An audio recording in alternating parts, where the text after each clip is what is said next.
너무나도 기가 막히고 코가 막혀서 말을 어디서부터 시작을 해야 될지. 지금 뭐 지지율이 뭐 20%니 뭐 20 몇 %니 이렇게 거의 기고만장 수준에 올라와 있는 조국 혁신당.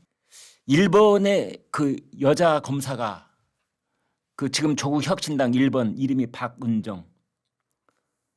이 사람이 이제 검사를 하다가 갑자기 조국 혁신당에 그냥 이렇게 촥 영입이 된 사람인데 이번에 중앙선거관리위원회 후보 등록하면서 재산을 신고를 했는데 1년 사이에 재산이 41억이 늘었습니다.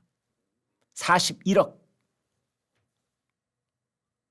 재산이 2천억쯤 있는데 올해 2,041억 이렇게 늘은 것이 아니고요. 재산이 한 7, 8억쯤 있다가 갑자기 50억쯤 된 겁니다. 그러니까 재산이 한 5배 뻥 하고. 아니 사람이 살다가 뭐 돈벼락을 맞으면 그렇게 될 수도 있겠지요. 우리 주변에는 뭐 가물에 콩나듯이 수십만 명에 한두 명쯤은 그런 행운을 얻을 수도 있겠거니 하겠는데 전관 예우일 가능성이 매우 높습니다. 이 사람들은 부부 검사였어요. 부부 검사.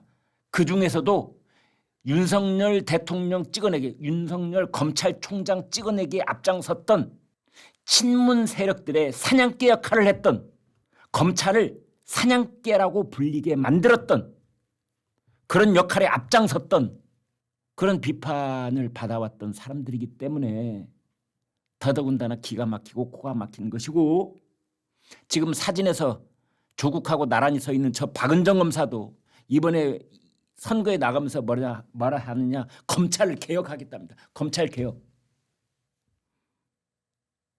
그런데 알고 보니 저 박은정 검사의 남편인 이종근 검사는 서초동 돈을 쓸어 담았다는 겁니다. 소문이 파다하게 퍼졌다는 거예요.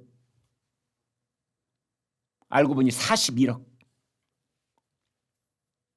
쓸어 담은 거죠. 그냥 갈퀴로 망태기에다가 변호사 수임을 다 그냥 석권을 하고. 뭘로? 전관예우.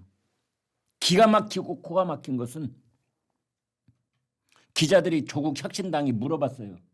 어떻게 된 거냐? 확인해 줄 수 없다. 전관예우로 인한 변호사 수임료인지 여부를 확인해 줄 수 없다. 그래서 재산 등록을 할 때는 이게 부동산인지 주식인지 뭔지 이게 다 적게 되어 있거든요. 알고 봤더니 전부 다 현금. 현금. 남편인 이종근도 현금 30몇 억. 그 다음에 이 박 후보도 현금으로 10몇 억.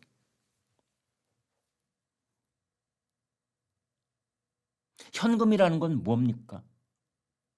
현금이라는 건 무슨 뜻이죠? 네, 그렇습니다. 수임료 말고는 달리 해석할 도리가 없는 겁니다. 보유하고 있던 주식이 시세가 높아졌다거나, 가령 보유하고 있던 이 부동산이 있는데 갑자기 맹지가 도로가 나는 바람에 이게 공시가격이 푹 솟았다거나 이런 게 아니잖아요.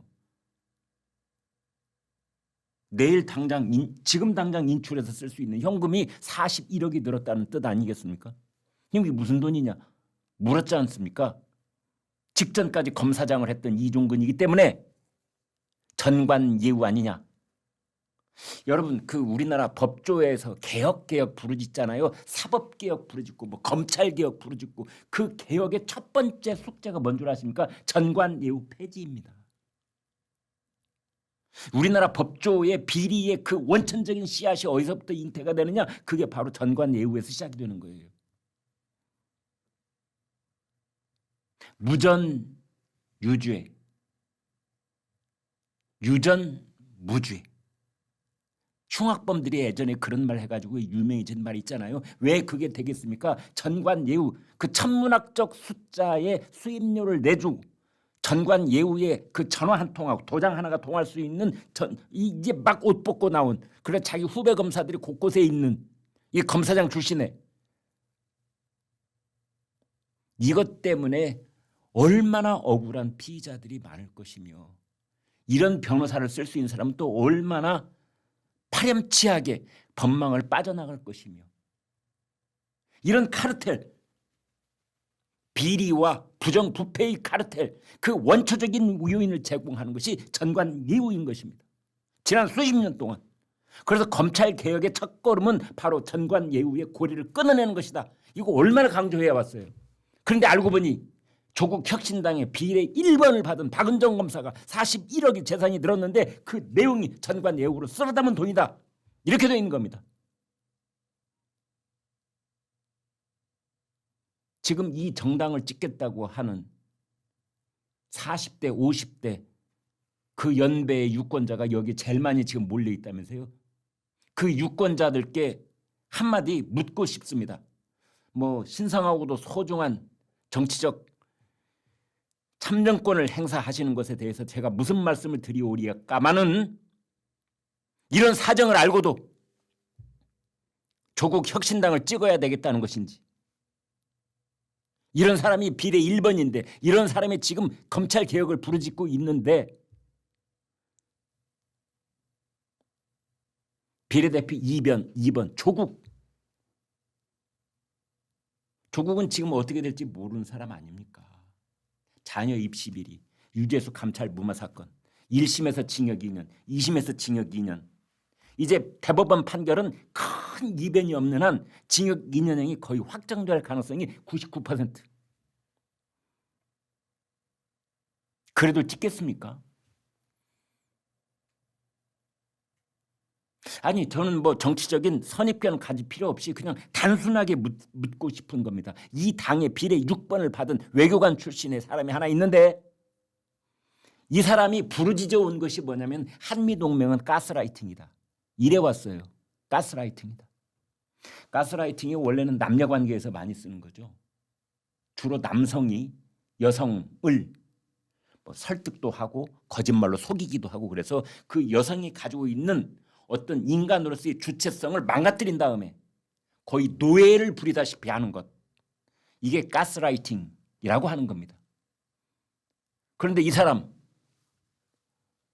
한미동맹이 가스라이팅이래요. 이게 무슨 말입니까? 저 사람한테 묻고 싶은데 가스라이팅이 무슨 말입니까? 미국이 한국이라고는 순진한 이 나라를 막 속임수를 그래가지고 지금 한국에다가 주한미군을 주둔해놨다는 뜻입니까? 한국은 김정은이 대한민국을 침공할 의사가 1도 없기 때문에 주한미군 없어도 되고 한미동맹도 필요 없고 중국이 우리에게 매우 우호적인 나라이기 때문에 우리 안보는 아무렇지도 않은데 미국이 대한민국으로 속여가지고 너희들 위험해. 그래서 여기 미군이 필요해. 그래 지금 그래 있는 거예요? 이게 가스라이팅입니까? 우리나라에는 고고도 뭐 미사일, 레이더망, 이 사드 하나도 필요 없는데 미국이 자기네들 순수히 중국에 대적하기 위한 목적으로다가 대한민국을 가스라이팅을 해가지고 지금 사드 배치한 겁니까? 그랬는데 그래서 우리나라에는 저런 좌파들이 적지 않은 숫자가 있다는 걸 알고 있기 때문에 외교관이지만 저런 사람이 있겠거니 했는데 알고 보니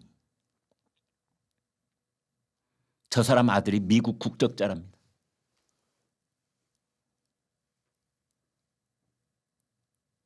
저 이 소식 듣는 순간 한 몇 초 동안 할 말이 없더라고요. 갑자기 이렇게 머릿속에 하얘지는 거 있지 않습니까? 멍해.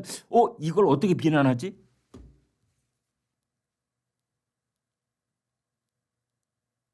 그래서 또 뭐라고 그랬더니 이 사람 하는 얘기가 뭐냐? 다시 들어오라고 하겠다 아들을. 뭐 그래가지고 미국 국적 포기하고 한국 국적 복원하겠다. 그리고 더 가증스러운 것은 군대도 보내겠다. 아니 이런 사람 군대 올 필요 없어요. 애국심 제로 상태인 것이 분명해 보이는 이런 가족들의 그 국방 의무 수행 아마 바라는 우리 국민들 안 계실 겁니다. 그냥 미국 가서 살아. 아버지 모시고 가서 살아라. 더더군다나 이 아들은 이제 성인이 됐을 텐데 자기 주체적인 판단 없습니까?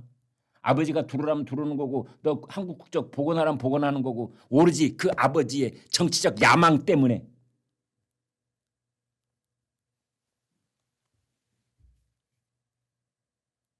이런 당이 조국혁신당입니다. 이런 당이 조국혁신당이에요. 그래서 많은 분들이 이런 얘기를 합니다. 대한민국 이해를 못하겠다. 어떻게 이런 당이 20 몇 %의 지지율을 얻을 수 있는지 이런 분들 계시는데 현실이 그렇습니다. 현실이.